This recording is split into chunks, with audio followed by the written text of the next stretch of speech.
Hello and welcome to Press TV News Analysis. I'm Kavit Hathway. The U.S. announcement about the alleged death of Osama bin Laden has raised more questions than answers because of the ambiguities and the way U.S. officials, including the U.S. President himself, have presented the details, at times contradictory, like him being armed, which later was corrected. Yet even the crime which he allegedly masterminded, the actual 9/11 incident, has been filled with question marks, in which one observer stated, why not detain and question bin Laden instead of killing him and deposing his body at the sea? Questions about the death of Al-Qaeda leader Osama bin Laden multiply as time goes by and more details about the commando-style U.S. operation in Pakistan is out. On Tuesday, a White House spokesman said that bin Laden was not armed at the time of the assault. In the room with bin Laden, bin Laden's wife, rushed the U.S. assaulter and was shot in the leg but not killed. Bin Laden was then shot and killed. He was not armed. The revelation that bin Laden was unarmed contradicts an earlier U.S. account that he had participated in a firefight with American commandos. The fact is now raising the question as to why U.S. President Barack Obama ordered the killing of the world's most wanted man from the White House while he could have been captured and brought to justice. A U.S. national security official has said the special forces team that killed bin Laden was under orders to kill him, not to capture him. Throwing his body at sea in less than 24 hours, which many Muslims say was not Islamic, has also raised doubts. A local government official in Abbottabad says the man who was killed in a luxury compound in that area on Monday was not Osama bin Laden. If they had killed him, they should have brought him into the open.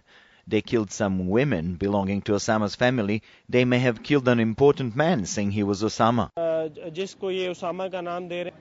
U.S. media on Wednesday said President Barack Obama would not release bin Laden's death photos. The refusal to release any evidence of the killing is raising even more questions. Washington says it has pictures of the dead bin Laden, but it will not release them because they are gruesome. However, graphic images of other terrorists killed in U.S. airstrikes have been released, including those of Abu Musab al-Zarqawi, who was killed in Iraq in 2006. Suspicions and conspiracy theories about bin Laden's death, September 11 attacks, and the consequent U.S. wars will continue to grow if Washington fails to prove killing the Al-Qaeda head in the coming weeks and months. Well, it does seem there's lots more questions and ambiguities regarding this. Let's see if we can get some answers from our guests, which include author and historian Webster Tarpley, who joins us from Washington. We have editor of Cultural Wars magazine, Hello. Eugene Michael Jones, joining us from South Bend, Indiana, and writer and radio host Stephen Lenman, who joins us from Chicago. Thank you all for joining us in this news analysis. To begin with, I'd like to go to Stephen Lenman. Bin Laden was blamed for being the mastermind behind the 9/11 attacks, and according to the FBI, however, there is not even evidence hinting at such a connection. So let's get that straight with an opinion from you, the connection between bin Laden and the 9/11 attacks, which was made by the Bush-Cheney administration at the morning of the attacks. Well, there's no connection whatsoever. Think of it this way. We have two topics today, 9/11 and the Sunday raid allegedly killing bin Laden. We're talking about the big lie of our time, 9/11, and the lie of the moment, killing bin Laden last Sunday. It would have been a neat trick if we did it, because he died of natural causes in mid-December 2001. Who said it? Well, for one thing, a Taliban official who attended his funeral years ago, he made the statement. Former President of Pakistan, Musharraf, Benazir Bhutto, before she was killed. The former FBI head of counterintelligence, I think his name was Watson. I'm not sure. Maybe Webster knows his name. Other people made the same statement. In 2002, George Bush was interviewed about bin Laden. He said he really lost interest in him. He really didn't care about him anymore.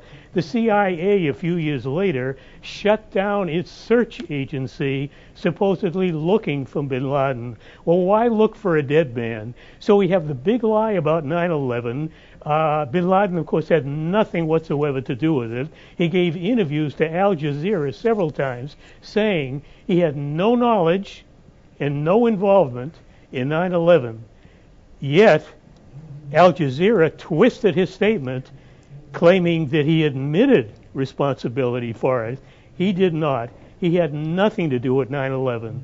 Your president, Ahmadinejad, is right. It was an inside job. Okay, Certainly not anything to do with bin Laden. Stephen Lemon, some of the things that you say there obviously point to this next question, which I'd like to address to Dr. Tarpley. I mean, there are doubts about the release of the photos and images of bin Laden's death. Even the CIA director, Leon Panetta, said it would be released, but then Barack Obama very recently has decided not to. And I think Panetta actually put the sentiment of what many people are thinking, and that is, and I quote him, I think we have to reveal to the rest of the world the fact that we were able to get him and kill him. We can refer to former Bosnian Serb President Radvan Karadzic. There was a video of him. We can even point to Jundullah leader Abdul Malik Rigi, responsible for the terrorist responsible for the killing of many Iranians. When he was captured, there was a video of him. Why was that not released? Why did the U.S. decide not to, the U.S. president not to release this video or photos? I don't think it's profitable to try to enter too much into the details and the contradictions of this piece of theater that we've been presented with. This is an exercise in mass brainwashing. It is a very serious attempt, I think, to push the world in the direction of general war. The one thing we can say about this pseudo bin Laden, if that's really who he was that he was not the biological bin Laden, as has been pointed out. The biological bin Laden has not been with us for a long time. The original bin Laden, while he was alive, was variously described as a dreamer, a fanatic, an ideologue, a psychotic, a bungler, a misfit, the figurehead of an organization that had been created by the CIA and by British MI6, and who was largely supervised by the MI6 double agent Zawahiri of Egypt, who seems to be the person who runs this all. I think the one thing we can say for sure is that this staged and manufactured incident, and of course it's just like everything else in bin Laden's life, or the so-called bin Laden's life, nothing is proven. There is no proof of any aspect of this entire story. But the one thing you can see from the intent is this is designed to create a strategic confrontation between the United States and Pakistan, and it has already gone very far in that direction. It looks like this raid, as far as we can see, was at least on some level not approved by the Pakistani government. We have former President Musharraf protesting against that. Mm-hmm. We have the hue and cry here in Washington against Pakistan. We have the Chinese government yesterday strongly stating that they're going to support Pakistan in this crisis. We should remember that American policy in that part of the world has absolutely nothing to do with the so-called global war on terror, which is merely a strategic pretext manufactured by the United States. The goal of this all is the dismemberment of Pakistan. Pakistan could serve as an energy corridor between Iran and China, or between India and Europe. And that wasn't Afghanistan supposed to do that there, Dr. Tarpley?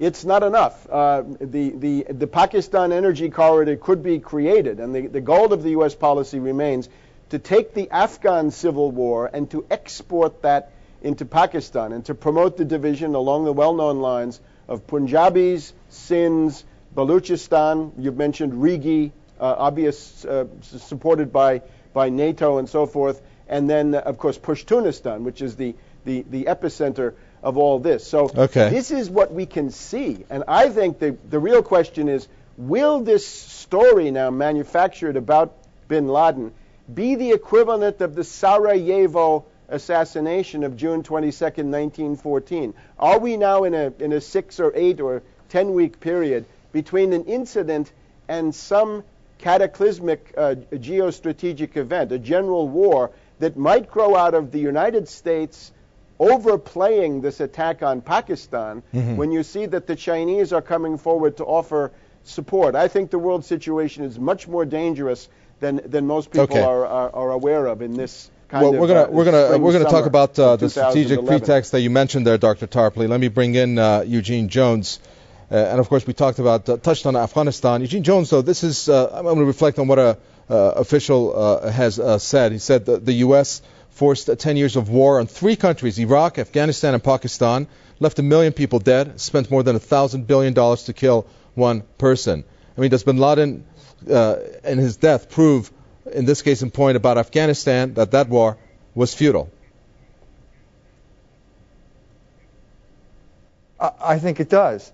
I think that if there's a message that comes out of this incident, I think it's America's way now of getting out of Afghanistan, because I think now they realize that they've wasted 10 years in Afghanistan while the Arab world has moved beyond the situation that they envisaged. This whole upheaval now throughout the Arabic world has nothing to do with terrorism. It has to do with demonstrations against puppet regimes. And we saw what happened in Egypt when the people took power. They organized a unity government in Palestine. So this has nothing to do with terrorism, but the United States was left high and dry fighting a war that really wasn't there. It didn't exist. There was no reason for them to be there. The 9/11 attacks were used as a pretext to invade these countries and to engage, at least certainly in Afghanistan, in the social engineering of those people. And I think what this means is that all of that has failed. All of that has failed, and now they have to regroup and deal with the situation that sort of took them by surprise. Okay. We are looking at the circumstances behind this announcement as it was revealed to the world. Stephen Landman, I mean, 10 years looking for the world's most wanted man. I'm trying to imagine them collecting his body, and of course we're going to get into some of those details of how some say he was executed. Yet his body was deposed 24 hours later into the sea. The question, why so quickly? Their reason, in terms of it being an Islamic law that dictates this, we don't know of any Islamic law as the United States reported. So why it's not clear why deposing the body 24 hours after the death, and of course the reasoning behind it. Well, you understand Islamic law. The U.S. public does not. They'll believe anything the president says.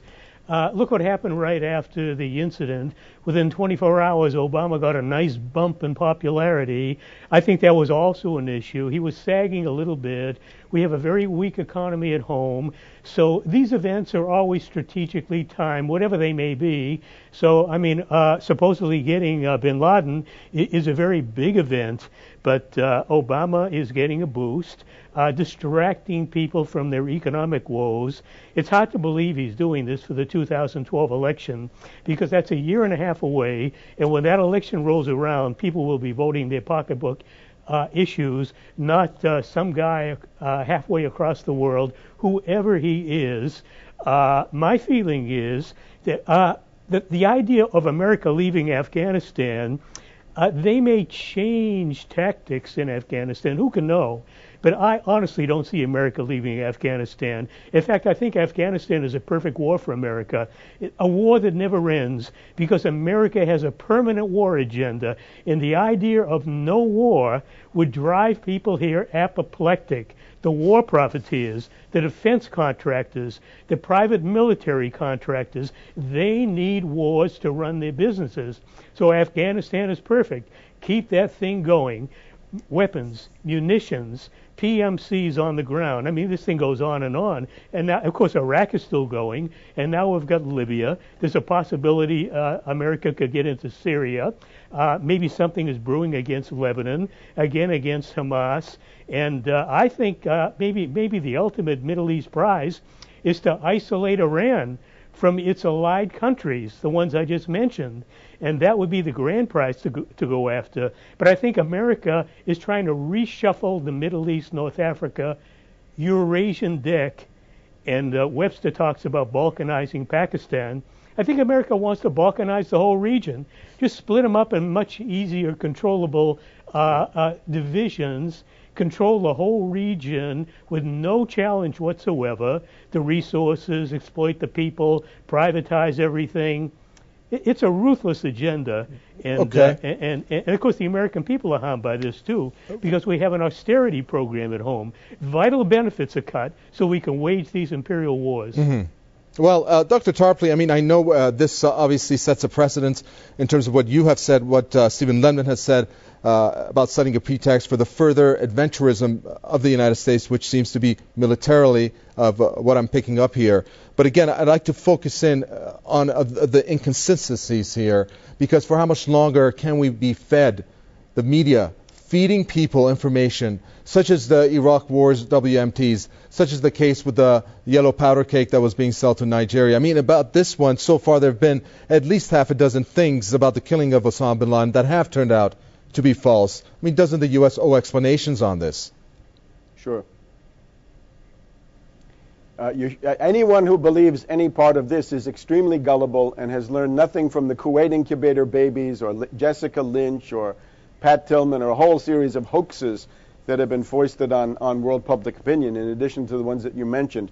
In terms of why bin Laden had to be liquidated and not captured, I would read here in my book, 9/11 Synthetic Terror, Made in USA, that on November 21st, 2001, Secretary of Defense Rumsfeld announced that the orders were bin Laden has to be taken dead, not alive. So the dead or alive was never the case. From the point of view of U.S. imperialism, you now have a strange situation. You don't have an enemy image. You don't have this classic Feindbild, as Samuel Huntington and others have talked about. It used to be the Soviets, then it was bin Laden. Who's it going to be now? I look for this to be manufactured in the coming period. We've already heard from various voices of the CIA here that there will be revenge attacks against the United States or Europe. And he said that it wouldn't be coming so much from Al-Qaeda, which is decimated, but rather from the Pakistani inter-services intelligence. Now, whether that's going to work as an enemy image, I don't know. But we are now in a period of acute danger of these false flag terror attacks. How might they come? We saw the Ray Davis case in Pakistan. A CIA contractor claimed to be a diplomat, really wasn't. According to various Pakistani sources, this person was delving into the world of terrorism, and including the possibility of a radiological dirty bomb. Now, the radiological dirty bomb would be the pretext for the United States to seize control of the Pakistani nuclear forces. I believe that has a good chance of leading towards a general war between the two countries. And in the middle of that, we have to remember that the supply line for the invaders in Afghanistan goes from Karachi across Pakistani territory for the best part of 1,000 miles before getting to the Khyber Pass.